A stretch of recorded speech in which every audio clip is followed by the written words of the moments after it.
Pada suatu hari, ada dua orang wanita yang bertengkar di dekat rumah Abu Nawas. Dua wanita itu saling berteriak dan menyerang lawannya. Salah satu wanita itu menggendong seorang bayi. Keributan ini mengundang kerumunan warga. Warga pun ingin tahu apa penyebab pertengkaran mereka. Ternyata dua wanita itu sedang memperebutkan bayi yang sedang digendong oleh salah satu di antara mereka. Keduanya mengaku sebagai ibu dari bayi itu. Pertengkaran ini tak bisa dilerai karena tidak penyelesaiannya. Shay. Kasus perebutan bayi ini akhirnya diserahkan kepada hakim. Namun, hakim mengalami kesulitan untuk memutuskan wanita mana yang merupakan ibu bayi itu. Dua wanita itu sama-sama bersikeras bahwa bayi itu adalah anaknya. Hakim itu akhirnya menghadap raja untuk meminta bantuan. Raja pun mencari cara untuk menentukan ibu bayi yang sebenarnya. Raja pun berbicara kepada dua wanita itu secara terpisah. Raja berbicara dengan cara yang sangat halus agar mereka mengaku. Namun, cara yang ditempuh raja tak membuahkan hasil apa-apa. Kedua wanita itu justru semakin mati-matian mengaku sebagai ibu dari bayi itu. Raja hampir putus asa. Masalah ini harus segera diputuskan karena menyangkut nasib seorang bayi. Raja lalu ingat Abu Nawas. Selama ini, Baginda sering meminta bantuan Abu Nawas untuk memutuskan perkara yang sulit.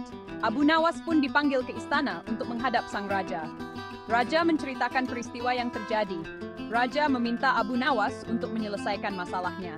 Raja memberi waktu 1 hari kepada Abu Nawas untuk memikirkan jalan keluarnya. Keesokan harinya, Abu Nawas datang ke istana. Raja sudah mengundang dua wanita yang berebut bayi. Banyak warga yang datang ingin menyaksikan penyelesaian kasus ini. Semua yang hadir menunggu dengan hati berdebar-debar. Mereka ingin masalah ini segera diputuskan. Abu Nawas memerintahkan agar bayi itu diletakkan di atas meja.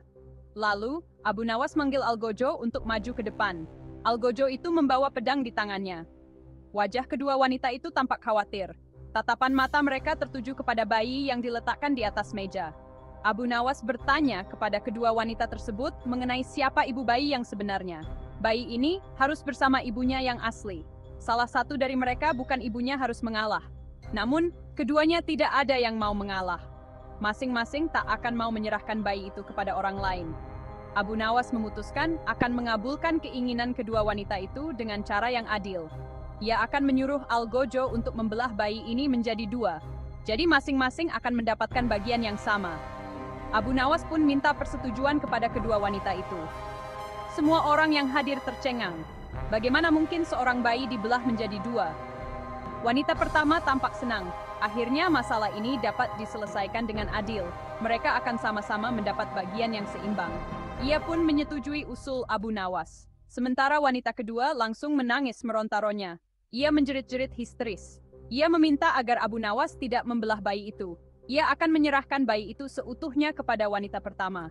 Ia rela bayi itu dirawat oleh wanita itu. Abu Nawas tersenyum lega. Sekarang ia sudah tahu siapa ibu bayi yang sebenarnya. Abu Nawas segera mengambil bayi itu dan menyerahkannya kepada wanita kedua. Tak ada ibu yang tega membiarkan anaknya disembelih. Ibu itu sangat bersyukur dan berterima kasih kepada Abu Nawas. Wanita yang setuju anaknya disembelih pastilah bukan ibu yang sebenarnya. Abu Nawas lalu memerintahkan agar wanita pertama dihukum sesuai dengan perbuatannya. Raja merasa puas dengan keputusan Abu Nawas. Warga yang ikut menyaksikan kejadian ini pun gembira karena bayi itu sudah kembali pada ibunya. Sekali lagi, Abu Nawas membuktikan kecerdikan dan kepadaiannya. Raja pun ingin mengangkat Abu Nawas menjadi penasehat kerajaan. Namun, Abu Nawas menolak. Ia ingin tetap menjadi rakyat biasa saja.